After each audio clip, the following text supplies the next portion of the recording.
What's up? Just some quick context about this video. I've been researching Wave Race 64's soundtrack on and off for a couple years now, and it's turned into somewhat of a sprawling effort at this point. So what I've done now is turn it into a small video series that covers different elements of it. Although I was initially interested in it for the music, there is a hilarious amount of hidden, undiscovered lore and content from this early N64 racing game. So far, I've already discovered one new song that wasn't in the original game, called Wave Race, which seems to have been hastily tossed onto some Nintendo of America promo CDs, and can be heard in live demos at E3 1996. And this also happens to be one of those soundtracks whose Totaka song Easter egg has yet to be discovered, if it's in there at all. In this part 2, we're going to start diving into the music, and I'm going to try to bring some context to why the soundtrack might have been so fusion jazz-centric, and how that may have subverted casual 90s gamers' expectations. Kazumi Totaka, also known as the voice of Yoshi, also known as KK Slider, also known as Totakeke, also known as this channel's reigning Nasty Looks champion, has been a vital part of Nintendo's DNA for about 30 years.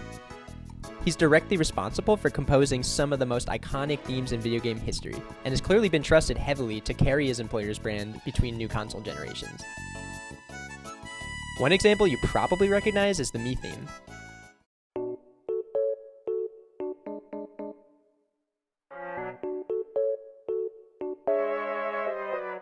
Alongside composing for video games, Totaka has also maintained an active career producing albums worth of original fusion jazz and electronica music. He's been part of a group called Spiritual Vibes, as well as created projects under pseudonyms like Undercurrent. It's clear that two very interesting things are true about Totaka. A, he cares deeply about his craft, and is constantly evolving as an artist in order to make his music fresh. And B, he has been offered multiple opportunities to write fusion jazz music specifically, and generally musically intense soundtracks for Nintendo games. Now, in my humble and not to be construed as fact opinion, Totaka has managed to sneak in the most insane musical moments in Nintendo's history within some pretty unassuming titles. Specifically today, we'll be discussing Wave Race 64 from 1996. Totaka wrote a song for each course in this game, and I want to start with a few in particular, which I think showcase the variety of styles he references. One of my favorites is the theme for Twilight City, which definitely combines Afro-Cuban jazz with disco funk. Let's check it out part by part.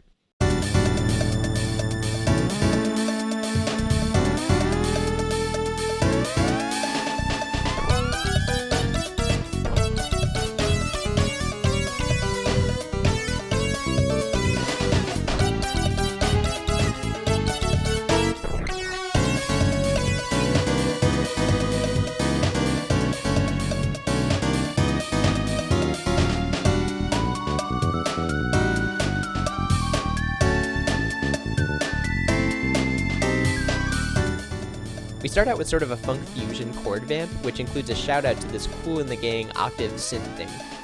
And then we're immediately thrust into the Montuno section. Montunos are those patterns you hear pianists play in Afro-Cuban music, and they're more or less arpeggiating the chords seen in the lead sheet. For the most part, the A section harmony sticks to B minor with some brief modal interchange moments.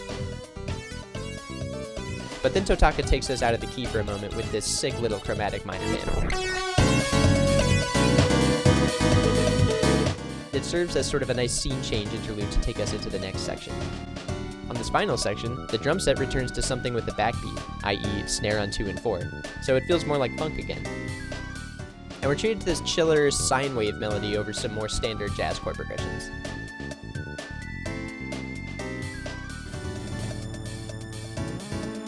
So, I am drawn to this soundtrack because of how unashamedly fusion-y it is, but this genre choice actually makes sense given the cultural context of Nintendo's home country at that time. In the early 90s, Japanese motorsport companies seemed to enjoy showcasing popular fusion music alongside their vehicles in commercials and professional videos. Popular J-Fusion bands like T-Square and Cassiopeia seemingly were sponsored by vehicle manufacturers and racing events to have their music alongside fast cars. And when we boot up this game, I mean, check out one of the first things we're greeted with. This is a pretty prominent Kawasaki logo on the main title screen. Looks like Nintendo had themselves a corporate sponsor. I'm not claiming Kawasaki exerted any influence on the music, but despite Wave Race being a global release, Totaka seems to have really leaned into musical elements which cater towards the Japanese market's fusion jazz tastes. Given all this, I did rummage through old Kawasaki commercials to see if they mainly used fusion jazz like this, but it turns out they specifically didn't really. It kind of seems like Kawasaki's jet skis and motorcycles might actually have been more prominently sold and featured in the US than they ever were in Japan.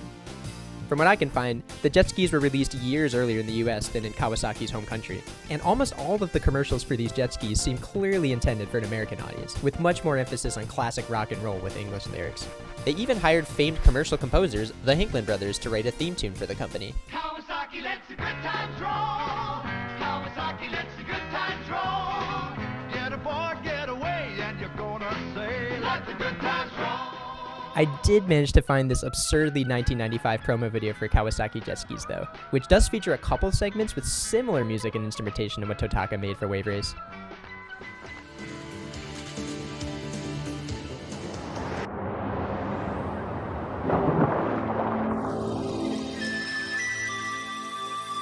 Thanks for the bath, pal.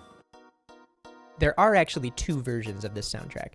There is an original launch version from 1996, and a slightly rearranged, beefed-up version which was released with the Shindu Pack in 1997. My understanding is this version was mainly released to support Nintendo's latest add-on for the system, the Rumble Pack, which pretty much does what it sounds like. So, to be honest, I'm actually shocked at how much rearrangement was done in the music. The main difference is that this version goes a bit harder musically and soloistically. My theory is that initial reviews of the game calling the music corny had something to do with their willingness to take it up a notch on the next iteration, but again, that's probably something I'll never confirm. If you look up the modern discourse online about this soundtrack, people generally are very impressed with it, but if you look up early Western world reviews, some don't really seem to speak too fondly about it. In fact, Dolphin Park specifically has a melody that kind of sounds like the main hook from the Mary Tyler Moore Show, and a few reviewers actually did sort of mention this in their reviews at the time. It seems like some of them just didn't quite make the connection between jazzy fusion rock and fast racing, and maybe they were specifically expecting hard rock or like metal stuff from the 80s. A lot of games did feature that type of thing. I doubt I'll ever be able to prove much of this because how in-house Nintendo tends to keep things, but knowing Totaka has so much depth musically leads me to believe that he actually took some of these criticisms to heart and decided to go pretty hard on the re-release. In order to illustrate the difference between Hair on Fire Totaka and corporate Totaka, let's check out Sunny Beach. Here's the original arrangement from 1996.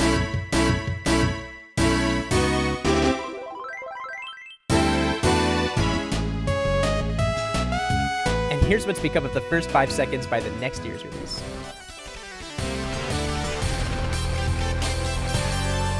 As you can hear, that new intro is way more of a fusion rage session, with the guitar tone absolutely flying on top of it all. Generally, this is the spirit of the re-release soundtrack, and it's the reason we'll be mainly looking at that for this video.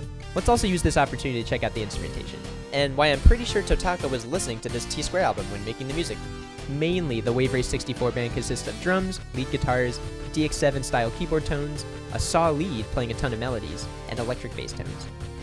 In certain tunes, these are supplemented by other various lead tones like flute, and a whole host of Brazilian percussion and melodic instruments. Overall, the sonic palette seems to emulate 90s J-Fusion. Just to compare it to a J-Fusion band from that exact era, which Totaka might have been listening to, here's Yaoke no Venus by T-Square from their 1995 album Natsu no Wakusei.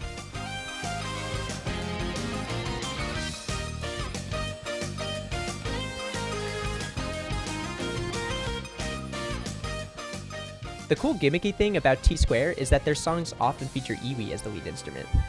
Iwi is basically a MIDI saxophone, which allows the player to access synth tones with a breath-controlled device.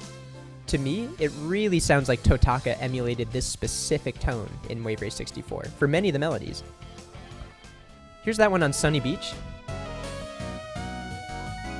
Southern Island.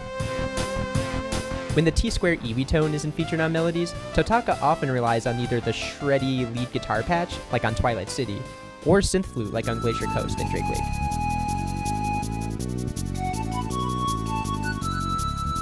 And generally, like a lot of other 90s J-Fusion, the amount of Brazilian percussion instruments increases depending on the stylistic vibe of each arrangement.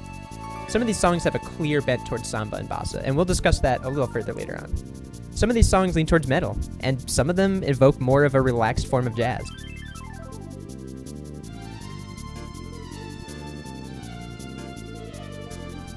Not everything in the soundtrack, though, has this slick minery vibe. There are tons of songs throughout that just kind of sound happy, just extreme 90s positivity. Let's head all the way back to the game's training course to experience a little bit of this.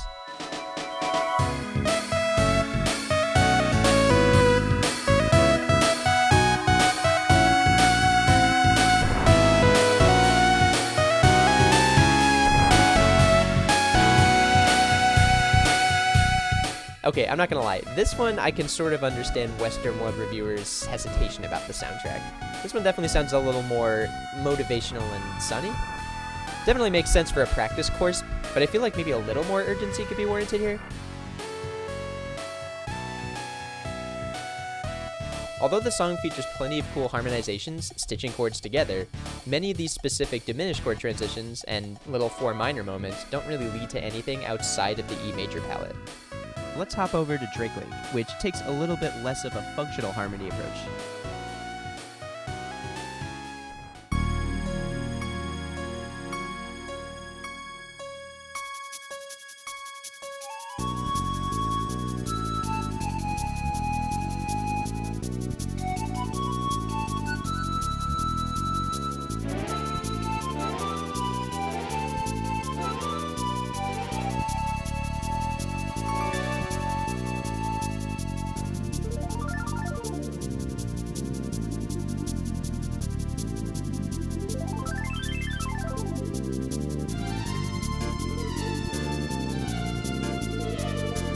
I suppose you could analyze the chord progression a couple different ways since it's primarily minor chords. I'll choose to call this first chord the 4 minor, and then this resolves to the 1.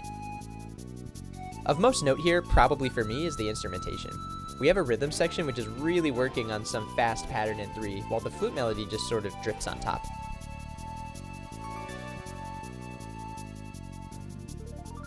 But okay, so let's back up a bit. The reason I chose these 3 tunes first is because they represent a decent swath of Totaka's stylistic choices, and also because they're some of the only tracks that don't feature the main theme.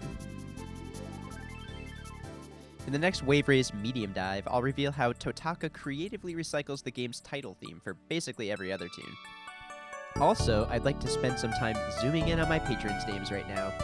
Humongous thank you to all you guys, I really appreciate the support. Have a dope week!